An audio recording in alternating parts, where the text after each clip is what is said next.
Terus juga kita berpikir, karena dia merupakan benda yang paling tinggi di sekitar sana, dia tuh ada 271 meter di permukaan laut, itu pasti petir akan nyambar ke sana. Maupun dari kayu, kayak mau semen, pasti disambar sana. Nah, untuk itu saya perlu belajar. Bagaimana petir nanti itu tidak mencederai orang yang di tengah patung atau di sekitar patung. Itu belajar kita. Saya dulu kebetulan ada orang Amerika ngobrol-ngobrol secara umum ya. Saya yang detail hitung-hitungannya. Kita kan punya ahli. Di ITB itu ada ahlinya gitu ya. Nah, cara kerja kita itu. Jadi kita punya prinsip-prinsip dasarnya. Tidak perlu tahu detail. Kalau pematung ya tahu matung deh. Iya, Pak. Ya kan gitu. Gitu Pak. Jadi saya kira ITB harus membuka dirinya dan kita bukan orang superior. Itu ingat, kita bukan Superman gitu loh. Jadi perlu bekerja sama. Ya.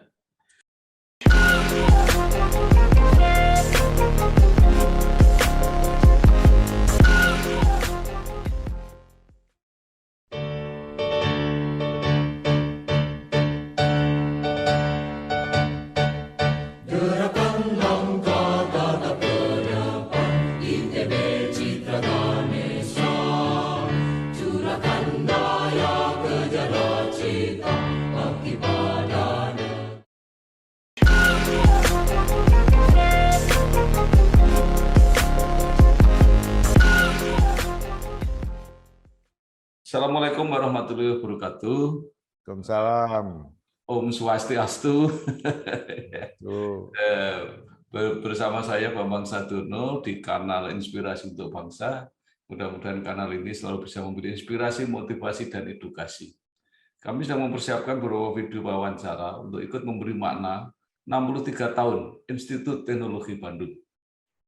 Hari ini saya sudah bersama dengan salah seorang alumnus ITB yang pasti kita semua sudah mengenalnya, yaitu Bapak I. Nyoman Nuarte, alumni ITB yang lebih dikenal sebagai pematung yang luar biasa.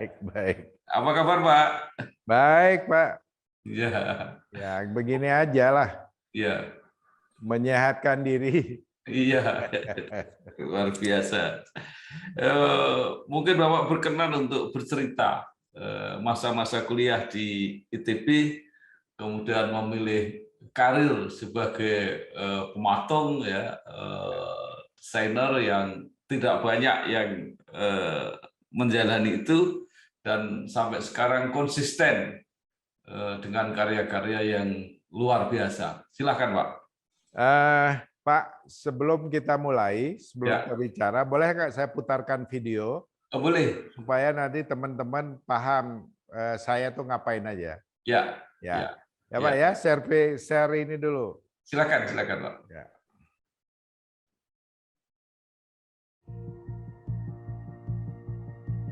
Nah ini saya pernah mendesain airport Terminal 3 Pak, tapi kalah. Ikut sayembara ini dengan teman-teman, kalah. Ini juga desain untuk airport Batam, sampai sekarang belum putus nih apa ini, apakah masih kepakai atau tidak. Saya suka bereksperimen. Nah ini juga untuk airport Bali, kalah juga. Sering kalah ini. Ini ya bagian dari itu. Nah ini Terminal 4, tapi kalah juga.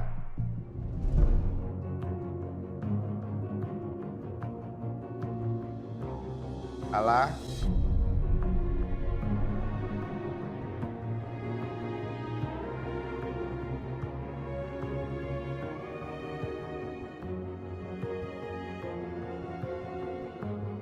Nah ini kalah juga nih untuk Labuan Bajo, untuk ikon Labuan Bajo kalah juga nih. Ya, jadi banyak kalah. Jadi 1 tahun itu kalah 3 loh Pak. Ini punya PP, ini Ini apa lanjut atau enggak, saya nggak tahu.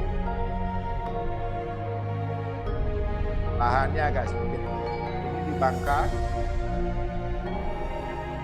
Kita ide kita sendiri nih di Bangka. Tapi belum terlaksana. Yang ini di Tanjung, apa namanya, Tanjung Perak, Pak.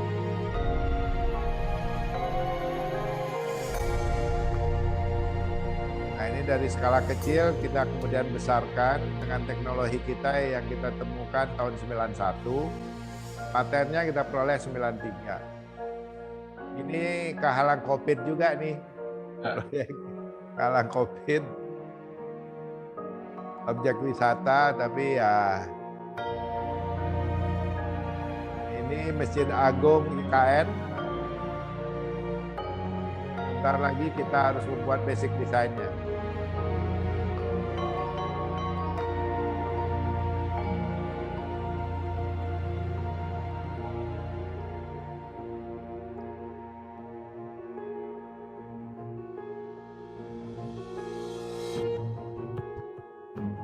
Ini ide Kupang, Batam, Pak. Tapi ini juga belum beres urusan tanahnya. Tapi ini gagasan-gagasan yang kita buat. Udah lama ini, cukup lama.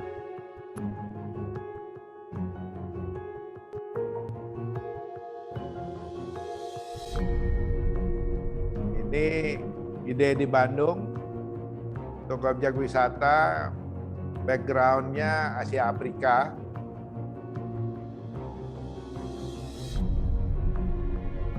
Nah, ini yang apa namanya, stasiun yang belum jadi ini, yang dipindah ke mana itu namanya?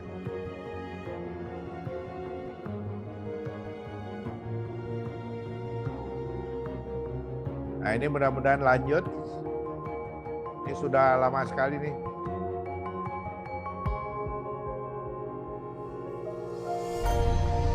Ini yang terakhir, Pak. Ini rencana proyek di Bali, di depan Grand Ina, kurang lebih 500 hektar.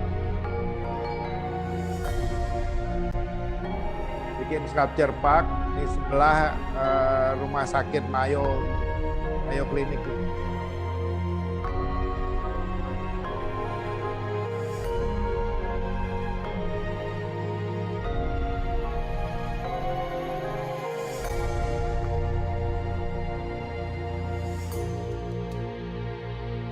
Ya, demikian Pak, sedikit pengalaman saya yang berbau arsitek itu. Ya. Halo guys, sekarang cuma dengan satu jari, semua urusan listrik langsung beres, res. Ini dia, PLN Mobile. Kalau cuma gangguan aja sih, nggak usah panik. Tinggal tap menu pengaduan, cus petugas PLN-nya langsung datang. Atau mau isi token, pasang listrik baru, atau mau ubah daya, atau cek hitungan listrik. Urusan listrik serahin aja ke PLN Mobile. Jadi Bapak ini dari Departemen Teknik Sipil dan Perencanaan dulu. Oh, Teknik Sipil, bukan seni rupa, Pak ya, Bang? Dulu Teknik Sipil dan Perencanaan, seni rupa itu. Jadi bagian maka dari itu kita dapat pelajaran seni monumental, pelajaran arsitek sebenarnya. Ya. Dari guru kita Pak apa namanya? Pak udah lupa lagi. Udah lama banget tuh.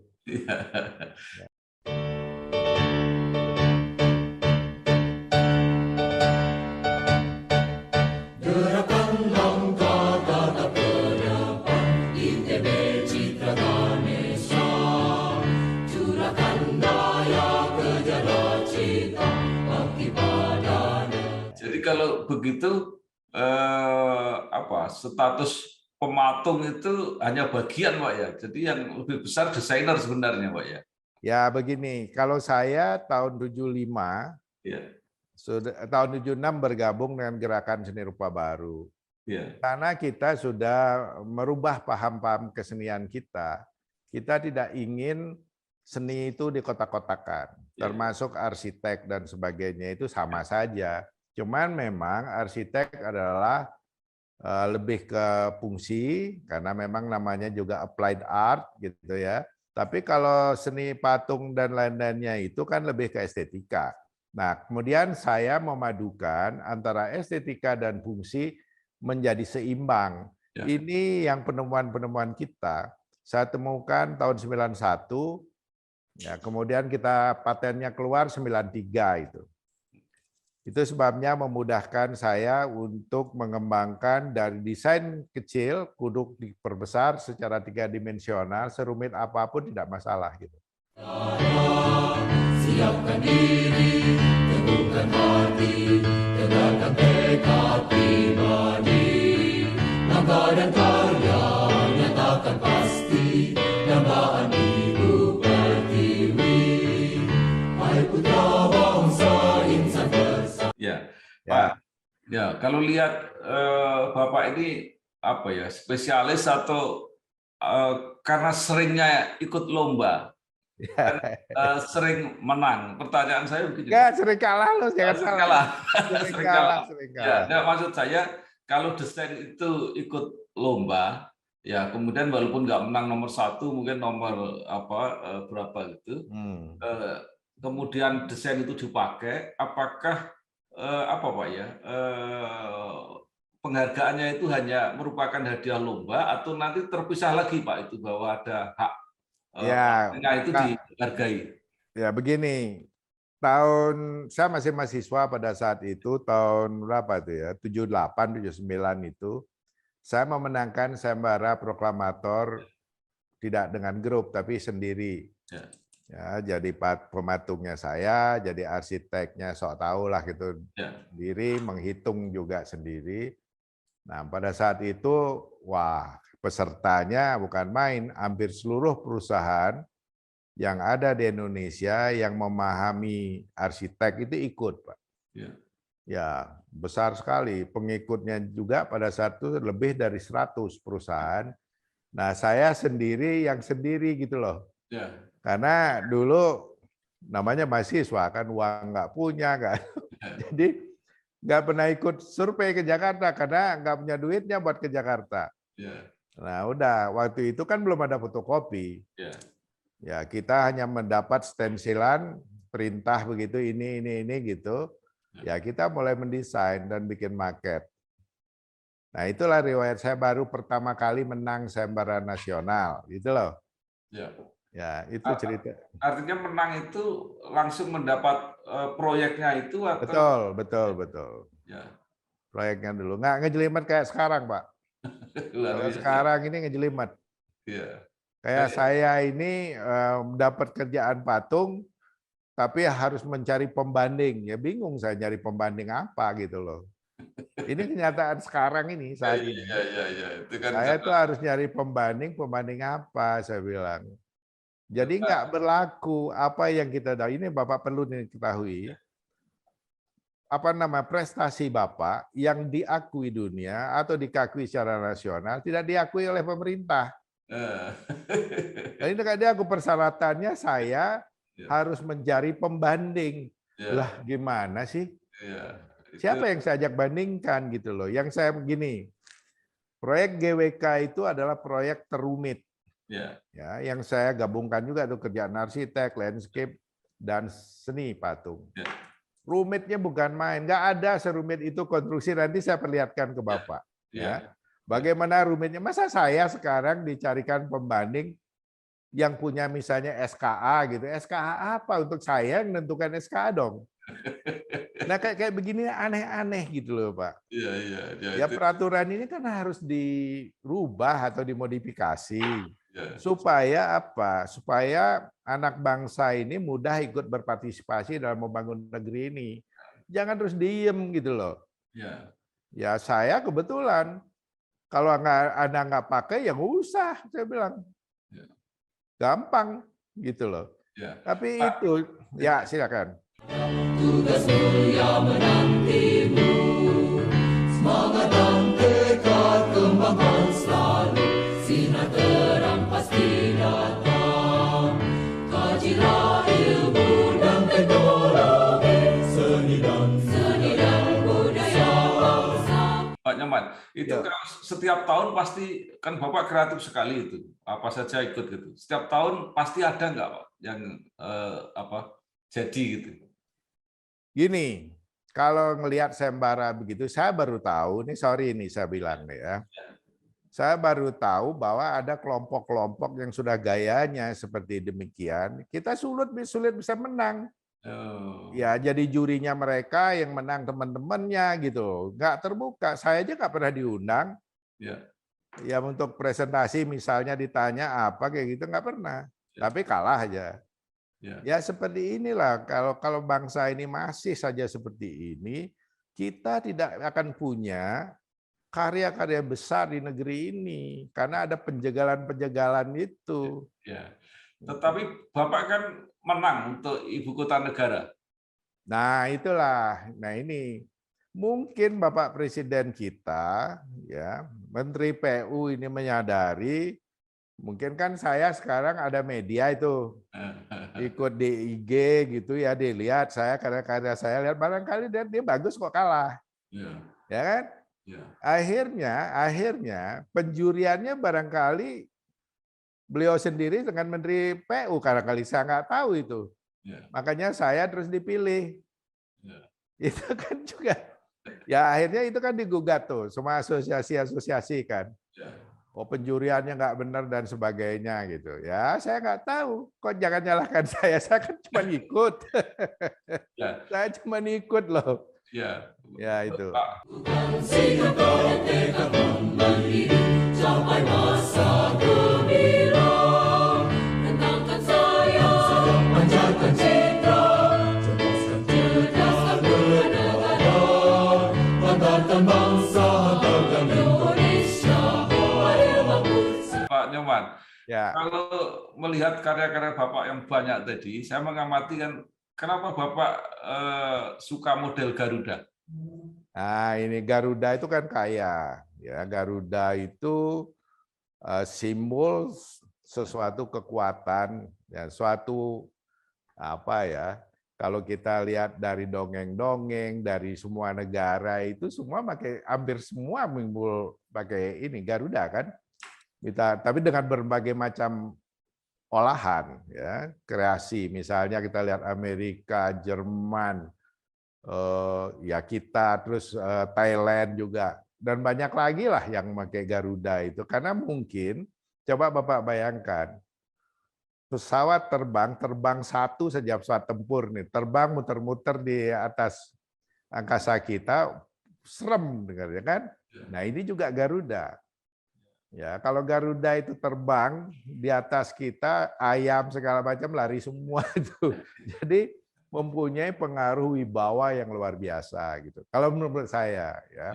Kebetulan juga Garuda ini kalau di Bali itu merupakan apa namanya yang ditunggangi oleh Dewa Wisnu. Dewa Wisnu ini kan lambang kehidupan. Nah, kehidupan itu harus dijaga. Lambang kehidupan ya berupa air gitu. Kita simpulkan begitu. Nah, yang dikawal itu harus oleh yang kesatria itu ya Garuda itu. Makanya dia menjadi tunggangannya. Jadi artinya apa? Penjaga lingkungan itu, bayangan saya itu adalah Garuda gitu. Ya. Nah. Majulah maju pandu sejati, alma mater yang tercinta.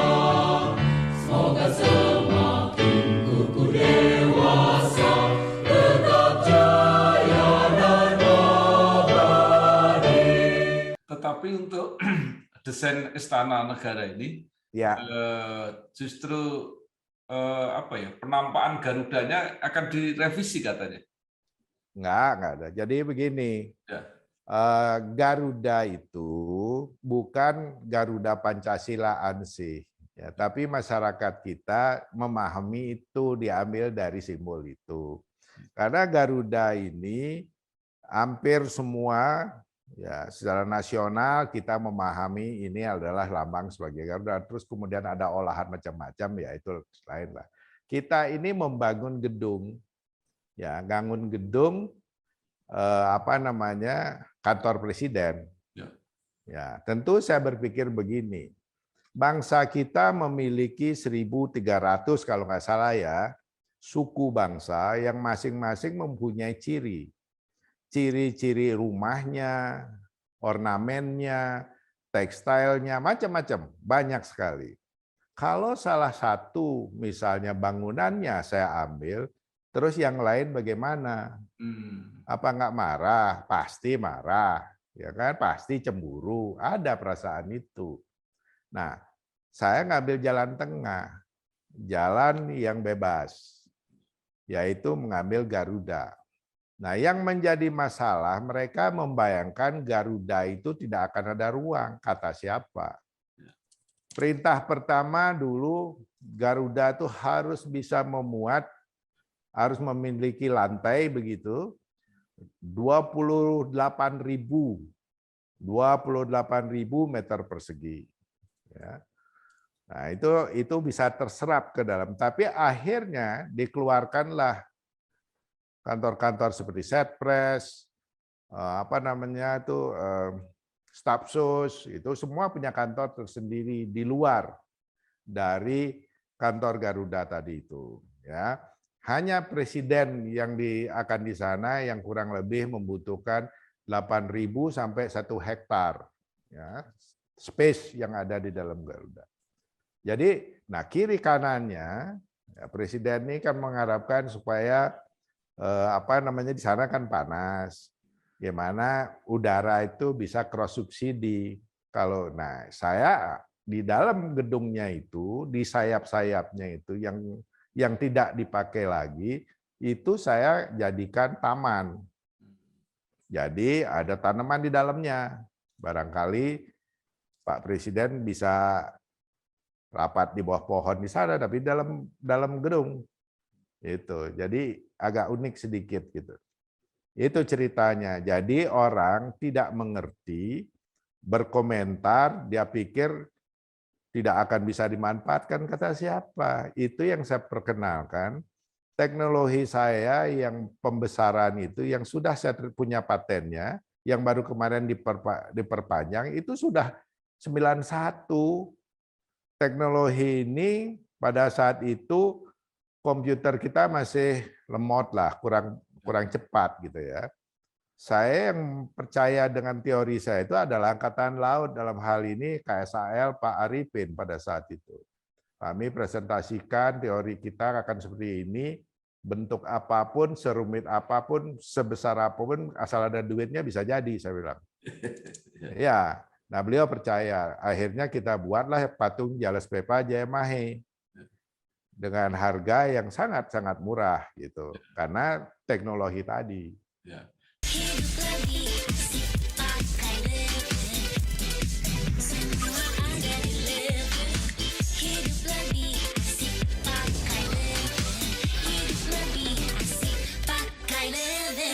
Pak, jadi nanti desain istana di Ibu Kota Baru itu benar-benar masih otentik dari Pak Nyoman Nuarta semua? Iya, begini, saya kan setelah semenjak COVID, saya baru ketemu pertama kali kemarin ini, bulan kemarin itu, ya, diundang oleh Bapak Presiden untuk presentasi.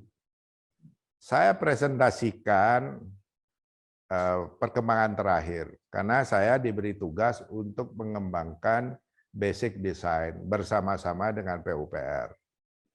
Nah, saya kembangkan itu, kemarin beliau berpesan waktu saya ini, Pak Nyoman nggak boleh ini, harus sampai selesai, sampai tuntas ikut ngawasi itu pembangunannya.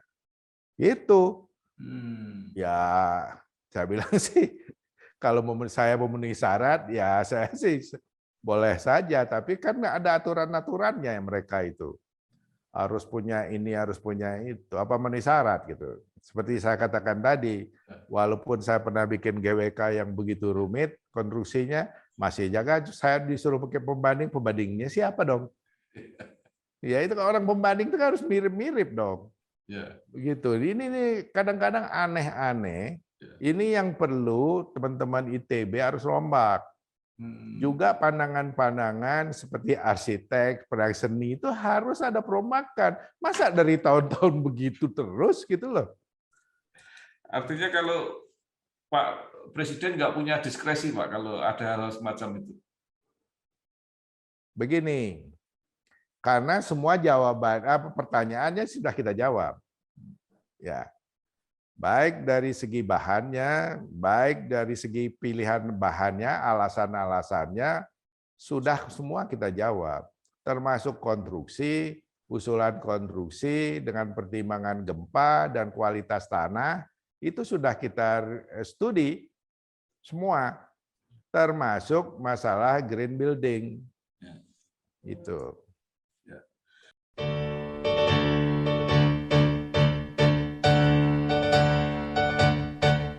Gerakan langkah tatap ke depan, ITB Citra Ganesha.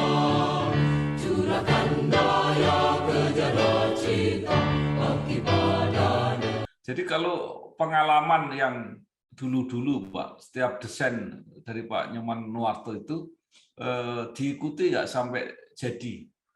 Ya, tentu. Saya ikuti jadi, kecuali suatu saat seperti GWK itu kita akan jual, Pak. Oh. Kita jual karena nggak punya uang, tidak ada bank mau membantu, bahkan saya hibahkan ke negara pun ditolak. Ya. Ya itu, jadi harus sendiri, biaya triliunan gitu dari mana nyari duitnya, benar nggak? Ya. Nah, akhirnya saya jual. Setelah saya tawarkan, saya hibahkan ke negara tidak ada jawaban. Setelah juga saya tawarkan ke Pemda Bali juga tidak ada jawaban, malah saya dicurigai macam-macam. Ya sudah, kita akhirnya jual. Nah, dijual itu yang ada perubahannya itu adalah base patungnya, base-nya. Ya, tapi patungnya tidak ada. Karena kalau itu dirubah, bubar. Karena teknologi cuma saya yang punyanya. Itu. Jadi nggak mungkin. Maka dari itu gini, nanti saya perlihatkan ada videonya ke Bapak, bagaimana ruwetnya konstruksi dari patung itu. Supaya apa? Kita di Bali itu ada angin pada bulan-bulan saat ini ya, anginnya itu bisa 70 knot, 70 km per jam atau lebih. Dia sering meloncat gitu. Nah, kita khawatirkan karena dia ada di dekat laut juga, ada vortex itu. Karena bentuknya dan juga topografi di sekitarnya. Jadi kalau kita nguji vortex itu kan harus minimal tuh 500 meter, Pak. Apa namanya dari lokasi patungnya untuk mendapatkan hasil terowongan tesnya yang memadai, ya, yang kita percaya. Jadi makanya saya dari dulu kalau membuat sesuatu yang besar itu, kita tidak boleh lepas urusan seninya, teknologinya, sains, dan bahkan ekonomi. Nah, itu yang saya selalu sodorkan di mana-mana. Jadi ke zaman sekarang, kalau kita mengerjakan sesuatu, apalagi swasta, kalau dia tidak ada return-nya kan nggak mungkin, Pak.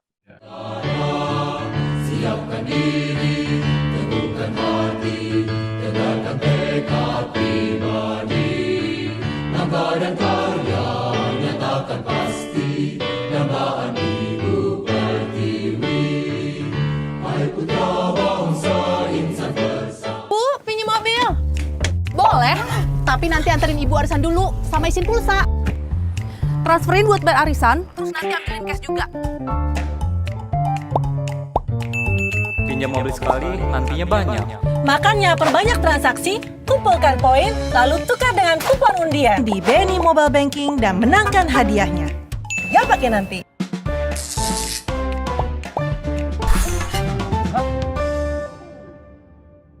Pertanyaan saya, Pak, itu proyek Garuda Wisnu Kencana itu apakah yang terbesar selama ini yang Bapak kerjakan atau bahkan mungkin termahal, terrumit? Mungkin bisa diceritakan, Pak. Ya itu proyek karena kita semua nanganin sendiri dari pembebasan tanah yang luasnya 60,7 hektar ya. Dan tanah di situ kan Bapak tahu mahal sekali. Ya, sekarang mungkin 8 juta semeter nggak akan dapat di situ ya. Nah, tanahnya saja sudah berapa itu mahal sekali ya kan. Terus membangunnya. Membangunnya sebenarnya waktu kita hitung dulu itu cukup dengan 400 miliar antara building dan sebagainya itu ya. Nah begini, proyek itu bukan proyek termahal, justru proyek seni patung termurah, itu termurah. Karena apa? Penghematannya sebenarnya kalau ada dana, percepatannya menyebabkan kita bisa save kurang lebih 45%. Contoh soal lagi, pemasangan patung di 121 meter itu tanpa ada stagger, Pak. Kita lakukan dengan cara kita sendiri karena presisi sekali modul-modul itu, sehingga kita bisa menghemat kurang lebih 157 miliar. Itu penawaran-penawaran scaffolding yang ditawarkan ke kita. Jadi dari situ aja sudah kita menghemat. Nah, kita bandingkan sekarang yang dibangun oleh Pak Modi, ini sahabat saya tuh yang Perdana Menteri India, membangun patung, ya memang tinggi sekali, ya tinggi sekali. Itu sampai 7 triliun. Nah, itu di India kalau nggak salah, nanti Bapak cek lagi. Nah, karena teknologi kita inilah, makanya saya pernah dikasih penghargaan oleh Pak Modi itu, ya, sebagai pendapat penghargaan tertinggi Padma Shri untuk sipil saat itu, gitu loh. Karena saya tanya kenapa saya, nah itu kok bisa seperti itu, gitu. Apa namanya, desainnya yang kecil seperti itu, begitu dipindahkan menjadi yang besarnya tidak ada perubahan gitu. Nah, itu yang orang belum memiliki, Pak. Tugas mulia menantimu, semangat dan tekad kembangkan selalu, sinar terang pasti datang. Kajilah ilmu dan teknologi, seni dan budaya bangsa. Dengan begitu banyak karya ya, kalau tidak salah mungkin sekarang sudah lebih dari 100 ya. Apa yang masih Bapak ingin ciptakan? Yang masih mimpi-mimpi Bapak apa? Ya, ini sebenarnya sebelum COVID itu kita mempersiapkan pameran besar-besaran di Cina. Ya, kita itu setelah Art Jakarta, kita ikut Art State di Singapura, udah gitu ke Malaysia, setelah Malaysia loncat ke Taiwan. Nah, baru mau ke Hong Kong, mungkin ingat tuh, Pak Bambang ingat kan, waktu itu kan ada keributan yang apa, yang demo, demo besar itu, ribut, kita ragu. Nah, akhirnya kita batalkan. Begitu kita batal, terus kita mau ke Cina nggak nih loncat gitu kan, sekarang nggak gitu. Karena barang kita tuh patung-patung besar kita tuh ada di Taiwan, di Taipei. Karena kita juga ada proyek di situ. Ya. Akhirnya sempat reda sebentar, ya kan, sempat reda itu, sudah itu kayaknya reda, sudah deh ke Hong Kong nih. Tapi tiba-tiba ada COVID. Ada COVID, waduh, lemes juga. Akhirnya kita kirim ke Beijing. Sekarang karya itu ada di Beijing. Dan di Singapura ada 15. Yang besar-besar itu sudah 10 di Beijing. Nah, kan sudah stranded di situ 2 tahun ya. Nah, sudah 2 tahun, saya terus diteleponin sama kurator-kurator sana, kita mulai aja. Tapi yang itu, saya dengar ininya karantinanya begitu lama, waduh ngeri juga, saya nggak bisa pulang nanti. Gitu ceritanya. Jadi kita ada misi pameran untuk Asia gitu. Ya. Tapi kalau yang dalam bentuk-bentuk apa Pak, bangunan-bangunan yang monumental gitu sudah ada atau belum di luar negeri? Belum. Justru itu kita ke Taiwan dan ke China ya. Kita sudah mempersiapkan itu, campaign itu. Ya mereka kan belum banyak tahu dari saya. Yang tahu kan baru museum-museum dan kolektor saya tahu. Tapi umum belum tahu gitu. Makanya waktu sebelum COVID itu saya harusnya speech di sana itu di sekolahnya Jinping itu. Di Tsinghua ya, di Beijing. Tapi ya urung, profesornya sudah ngundang saya datang ke Indonesia. Ya itulah, Mas. Sampai masa gemilang, tentangkan sayang, panjatkan citra, cerdaskan negara, banggakan bangsa, hantarkan Nyoman, ini kalau dikaitkan dengan pendidikan di ITB, ini kan faktor apa ya, karakter pribadi Bapak, kreativitas ini kan besar sekali. Tetapi bisa nggak itu misalnya ditularkan dalam bentuk pendidikan sehingga nanti ada kreator-kreator baru seperti Pak Nyoman? Ya begini, kan selalu agak kesulitan kita ya menjelaskan sesuatu yang baru. Ya. Sulit kita tuh, dan cenderung mereka tidak percaya. Ya contohnya sekarang aja ya, penentang kita kan banyak dari ITB. Banyak dari ITB loh. Ya jadi bukannya terus dia ingin kenapa bisa begitu. Kalau saya dulu begitu mental saya.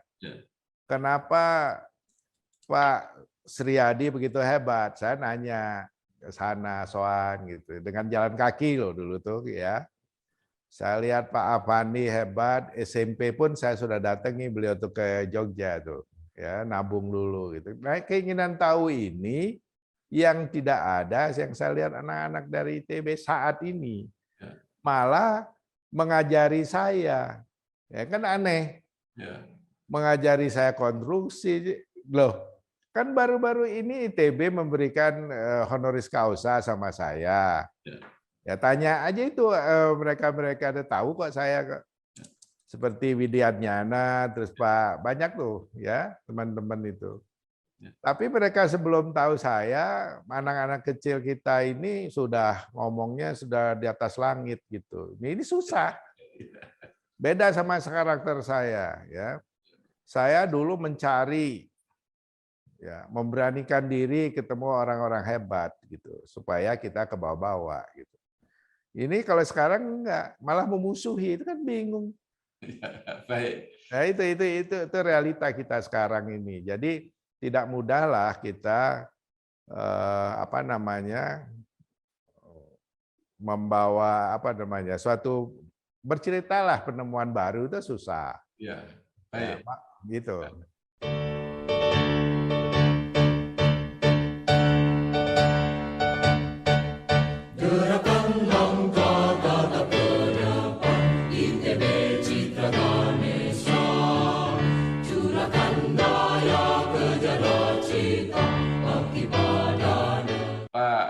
Nyoman Nuarto, terakhir pertanyaan saya.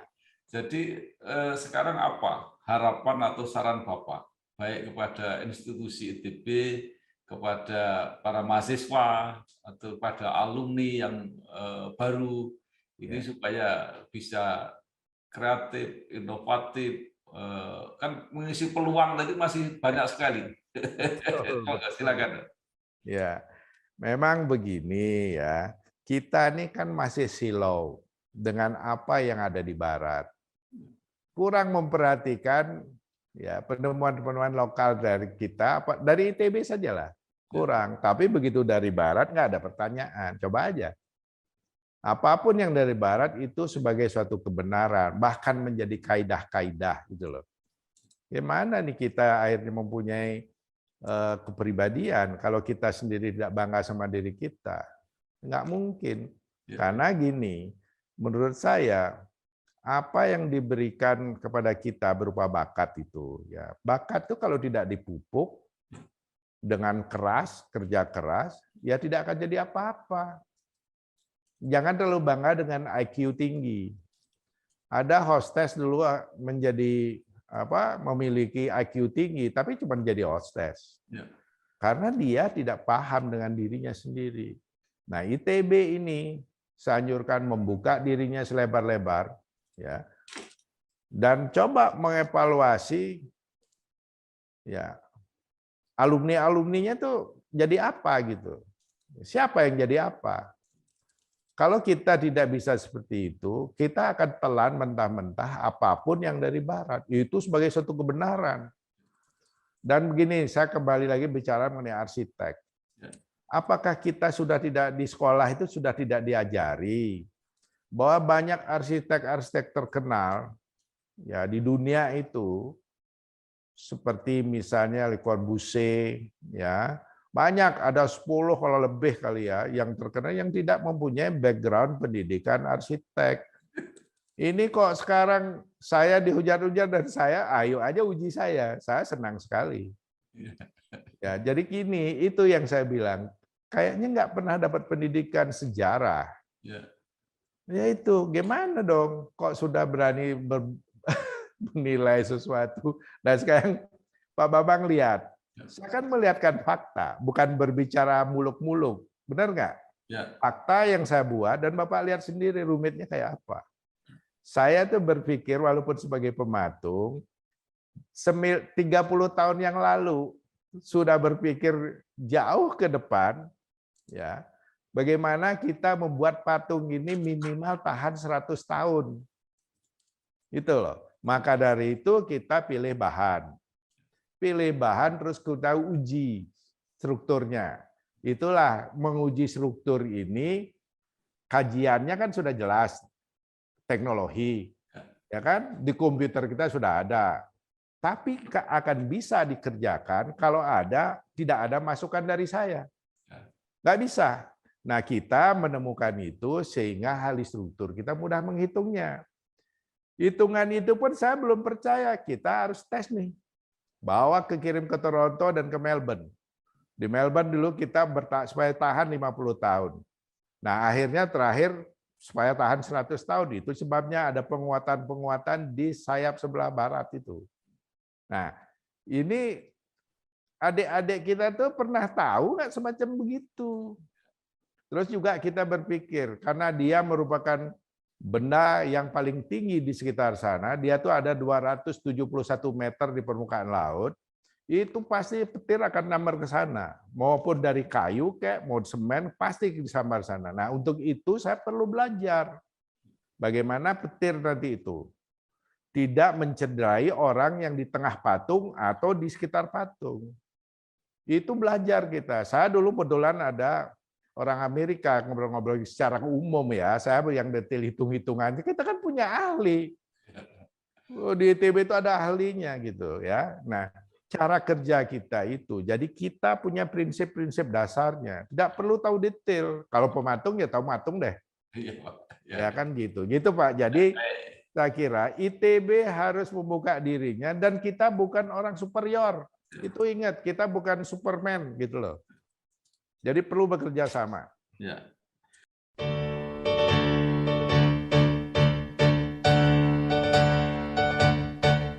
Gerakan langkah tatap ke depan, ITB Citra Ganesha. Curahkan daya kejar cita, bakti pada. Baik, terima kasih sekali Bapak Inyoman Nuarte. Baik, terima kasih Pak Bambang. Desainer yang luar biasa, perencana yang luar biasa yang telah bercerita. Sorry, saya lupa tadi. Kekaguman saya dengan Pak Yuswadi, Pak. Oh. Ini sudah mulai lupa-lupa saya. Ya, Pak Yuswadi itulah yang memberikan inspirasi kepada saya. Ya. Beliau mungkin nggak sadar, tapi saya mendapatkan hikmah dari beliau. Ya. Pak Yuswadi. Ya, baik. Ya. Nah, terima kasih. Baik. Cerita-cerita ini bukan saja menjadi pengetahuan, tapi juga menginspirasi untuk kita semua untuk menurunkan jejak dan karya-karya Pak Inyoman Nuarte yang luar biasa. Sekali lagi terima kasih Pak. Terima kasih Pak Bambang. Makasih. Wassalamualaikum. Salam. Santi Om. Santi Om. Halo guys, sekarang cuma dengan satu jari, semua urusan listrik langsung beres, res. Ini dia PLN Mobile. Kalau cuma gangguan aja sih, nggak usah panik. Tinggal tap menu pengaduan, cus petugas PLN-nya langsung datang. Atau mau isi token, pasang listrik baru, atau mau ubah daya, atau cek hitungan listrik. Urusan listrik serahin aja ke PLN Mobile.